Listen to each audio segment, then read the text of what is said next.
Now, let's take a dive into the future and we'll do some reasoning from first principles. So, we're going to use a metaphor that I've used a few times lately. And what I wanted to do was just take that metaphor to its farthest possible conclusion. So, this is the future that we're aiming for, hopefully.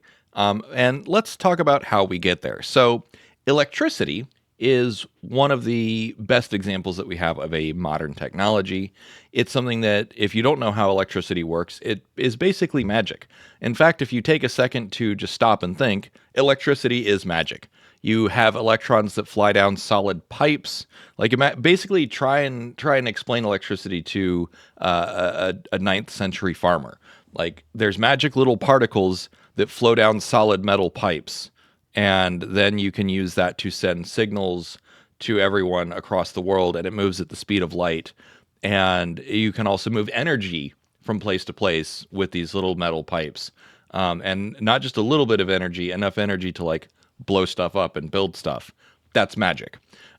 So let's talk about what electricity really is and talk about specifically the first through fifth order consequences of electricity.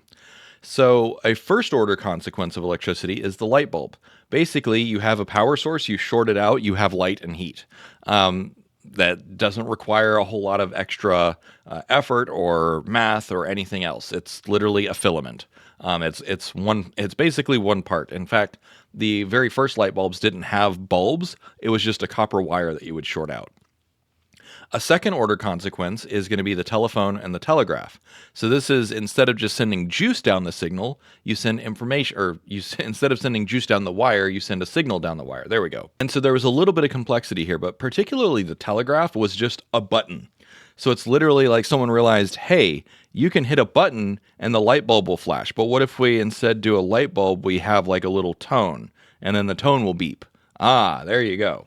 So basically, a form of binary was off or on was invented basically as a second order consequence. And then, a little bit later, we figured out how to actually put voice down the wire. Next is radio and motors. So these are a little bit more sophisticated because this is where you're harnessing the electromagnetic properties. So what emerged from the use of electricity was, if you make it into a coil, then you can have electromagnets, and that's a whole other can of worms of stuff that you can do with electricity. With radios, you can just actually send the signals over the air.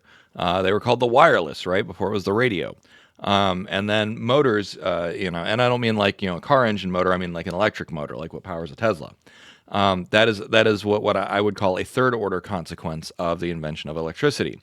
Next up is, well, what if you take all of those ideas, electromagnetism, networks of wires going down signals, digital signals, and that sort of stuff. An inevitable consequence, if you keep working on that, is internet. So networks of various kinds. That goes from phone networks to digital networks, cable networks, and so on. And now we have satellite networks. You see how that all builds on top of each other. It's, hey, let's use electricity to send signals. Let's use electromagnetism to send signals. Now let's systematize it. You end up with the internet. That is the fourth order consequence. And then finally, a fifth order consequence is artificial intelligence. What if you then systemize all that so it's not just information going down the wire, it is stored information, it is cognitive information, it is processing and reasoning that is happening over the wire. So if you take an electricity-centric view of the world, then this is how it looks. You have a first through fifth order consequence. We would not have electricity. You wouldn't be watching this on YouTube. We wouldn't have artificial intelligence, and you wouldn't be watching this on YouTube without electricity. It all goes back to not the light bulb, but the invention of electricity itself, or harnessing electricity. So, what are the first principles here? It basically comes down to, from an engineering perspective, electricity has two properties that you can exploit. Someone asked me, what is technology? And I said, humans exploiting physics. That is my definition of technology, and I'm going to stick with it. So from a physics perspective, what is it that humans exploit about electricity to turn it into an engineering tool or an engineering solution? Number one, energy and information. That's what it is. You can send energy down a wire, or you can send energy over the air, and that energy can also contain information. You take those two principles and then you expand it out to infinity, and that's what we've got. Really, that's kind of all you need to know. You can read the rest of the slide if you want, but really what I wanted to do is point out from a physics standpoint, from an engineering standpoint, there are two primary things that electricity allows you to harness, that kind of act as first principles, that allow you to kind of calculate what else you can do. Another thing is that, conductivity. You can send the energy and information over wires specifically, or air. So that's the medium. But the medium is one abstraction above what does it fundamentally do. So the next one is AI. So what does AI do? Specifically large language models or generative AI. And from a first principles perspective, it offers two kind of things that it allows you to exploit. Number one, knowledge compression and reasoning. So a language model has a whole bunch of knowledge baked in. That's one of the reasons why it's useful.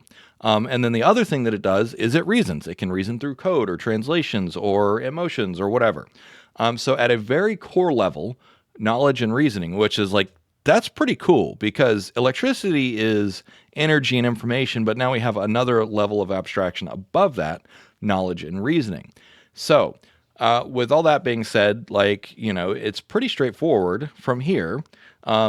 It would be one thing if I was making this slide before AI was blowing up, but I don't think I really have to convince you all. So I had ChatGPT make this graph as kind of what I expect to happen. So HLE, human level equivalent intelligence, right now it's like, an AI is roughly as intelligent as a human, but in 20 years, it'll be roughly as intelligent as 100 trillion humans. And in fact, there's actually increasing reason to believe, I've been doubtful about this for a long time, but I know a lot of you in the audience will be like, yeah, Dave, we knew, is that there is more and more evidence that there are going to be cognitive horizons that artificial intelligence it's not just going to be faster than us, it's going to be able to understand things in a way that we just fundamentally can't. I am more convinced that that is a possibility. Now, the other hand, though, is that there's a IMF blog post by Anton Kornek who pointed out that as technology expanded, we've also found that human cognition can also expand. So it's entirely possible that there will be a coevolution of cognitive abilities as this advances. But let's be honest, not everyone's going to co-evolve. So anyways, moving on. Real quick plug for my Patreon and everything else. I actually wanted to mention Patreon because since the community has been growing again, it has been a live wire. We've added a few new channels. So there's the Aliens channel where we talk about UFOs and all that other fun stuff. We added a Spicy channel, which is exactly what you'd think. And we have a lot of fun over on Patreon and Discord. So hop on in if you're interested. All right, back to the show. Now, first order consequence of artificial intelligence. If you go back to the light bulb moment of electricity, chatbots were really the light bulb moment for this, because GPT-2 came out, which was predictive text, and it was like, cool, what do we do with this? And people treated it like a basic NLP tool. And in fact, even until like ChatGPT came out and a lot of people were like, what is this? Like GPT-3, it's just an NLP tool. And I'm like, you don't understand what you're dealing with. You're dealing with something that has reasoning. And of course, like people would look at you like you had three heads back then. And now, of course, it's just a foregone conclusion. And then of course, some people will say, it only seems like it's reasoning. Yeah, and so do you. So anyways, moving on. So the light bulb moment for AI was the first practical application. If you made a battery back in, 1700s or the early 1800s, or you made a little hand crank generator, it's like, cool, that's a neat parlor trick. Like, you can short it out and, you get a little zap from it. And okay, cool. What is it used for? I have no idea. So you have to, once a new fundamental ability is created, whether it's a scientific ability or an engineering or technological ability, they're all fundamentally the same thing. Once you create a new ability, you then have to spend a lot of time figuring out where to put it or how to use it. So we had GPT-2, we had GPT-3, and it wasn't until ChatGPT that it's like, yes, this is the first commercial application of this new technology. And the first big scale, it's like, again, light bulb moment. Light bulbs are everywhere. You see this light coming, granted that's LED, but still, like, it's the next evolution of the light bulb. Okay, you get the idea. We don't need to beat this horse to death. Chatbots were the first order of consequence of AI. And consider that everyone is still losing their minds over just the first order consequence of artificial intelligence. Consider that we've got second, third, fourth, and fifth order consequences still to go. So next one is agents.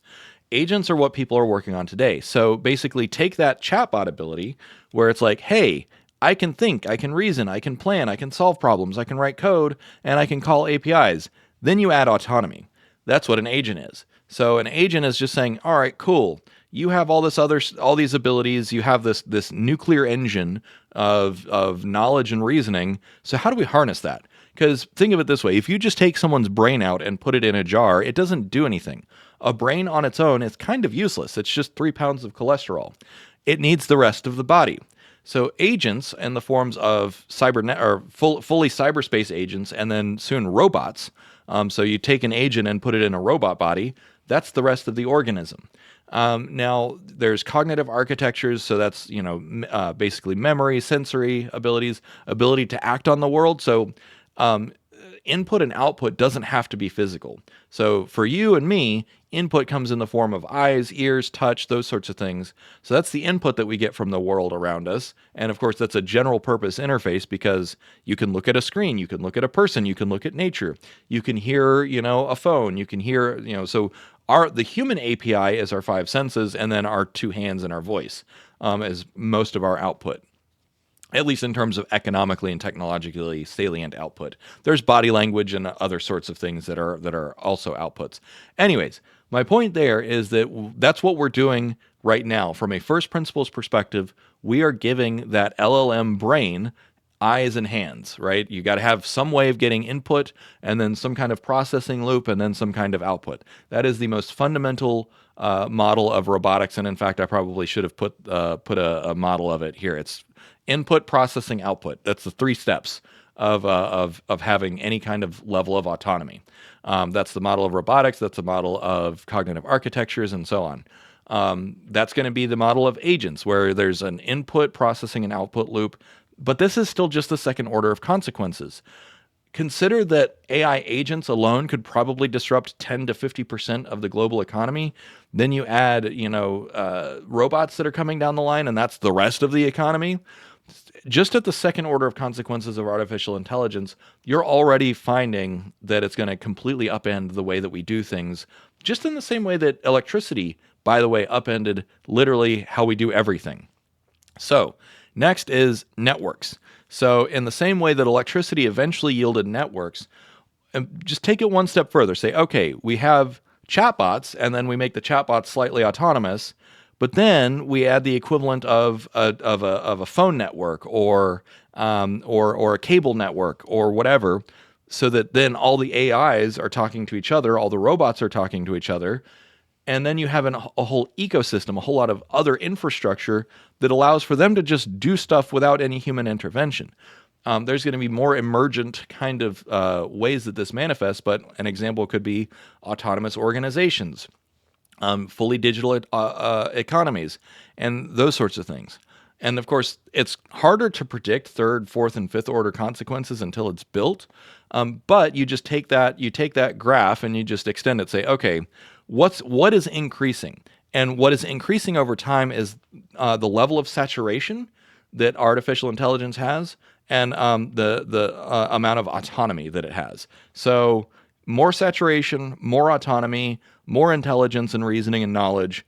The natural consequence is this ecosystem, this networked evolution as a 3rd order consequence.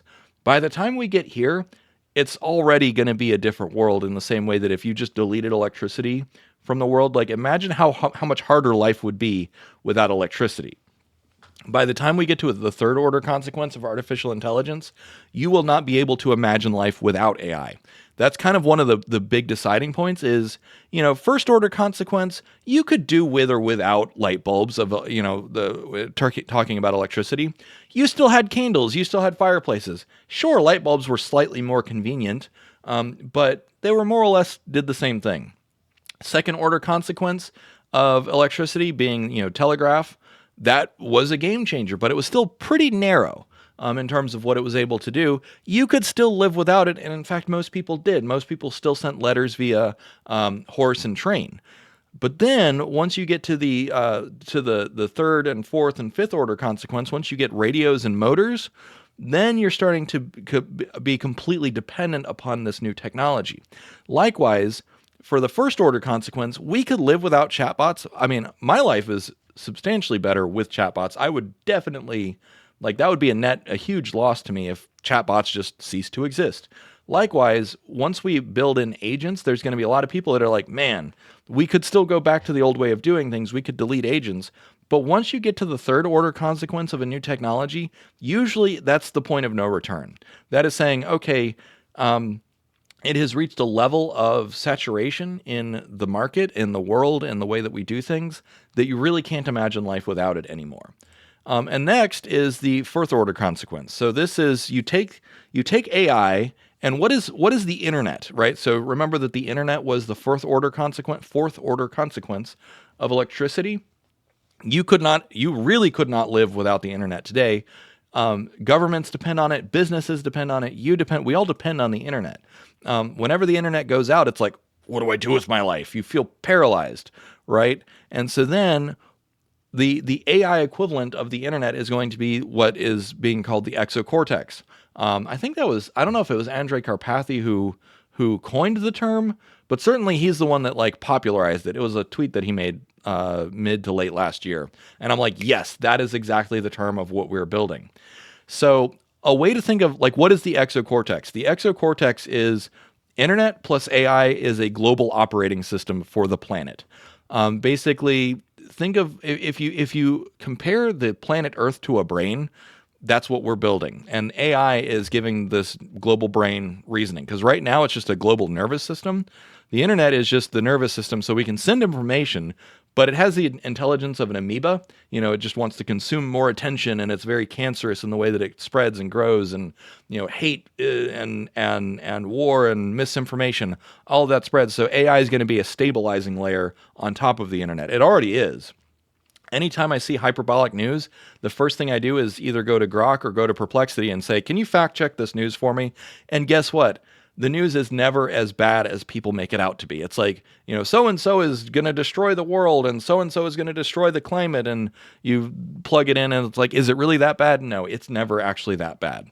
Now that's going to be built in for everyone. By the way, I don't know if you saw, but Perplexity is actually building an AI first browser called Comet. You should go sign up for it. I did. I'm on the wait list. So when you get to that level of saturation, so an example of that would be, I would say that the Comet browser might be an example of a third order consequence where it's like, oh, hey, there's enough AI and it's starting to get saturated in everything. And also before too long, it's going to be built into all of your phones and stuff. However, once we get to that global level of saturation, then we're at the fourth order consequence of artificial intelligence, where it's just like governments run on AI, like all nations talk to each other with AI, corporations may or may not even be necessary anymore. I've been thinking about making a video on that, although that might be more of a Substack article kind of thing, and so on and so forth. And then finally is the cosmic mind. So this is where I was alluding to, like, what is actually going to be the nature of artificial superintelligence? And there's been some murmurings out there. I'm going to be doing a little bit more research, but there's been some murmurings coming from some of the bigger labs about what the nature of superintelligence is going to be like. Basically, the answer to the question, what did Ilya see? That is coming. And so there's kind of three, I have hypothesized there are three primary categories of the nature of artificial superintelligence. And for most people, what you need to know is it will be able to think and learn and understand things that humans are categorically incapable of understanding. So I made a video last summer talking about cognitive horizons, where, like, your cognitive horizon is the total sphere of everything that you are capable of learning and understanding and thinking. And then artificial superintelligence, was it going to be a little bit bigger or a lot bigger? And it's looking like artificial superintelligence is going to have a cognitive horizon that is much bigger than not just any humans, but all humans collectively. And that basically means that one ASI will be able to not just understand everything that every human understands, but also understand it in the way that even the best humans understand it, and then some. So the three characteristics are number one, coherence. So a coherent seeking substrate basically says this is how intelligence works. This is how cognition works. Is that you create increasingly coherent models of the universe, of thought, of everything else. And by the way, this is a signal that can reflect back to itself, where it can say, "Am I thinking coherently? What is the most coherent way to think about this?" And then it can change itself. So this is what I call meta generalization, which is not just generalizing all the rules of the universe and how to move through the universe, so the laws of physics and chemistry and electronics and all that fun stuff. It generalizes intelligence itself, meaning not only does it understand the rules of the universe, it understands the rules of using its own mind, and it can then change its own mind to be optimized for any problem.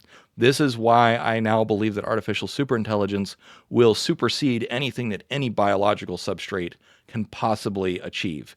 Just the levels of abstractions and the levels of plasticity are going to just be insane. And that leads to the third consequence of superintelligence, which is polymorphic.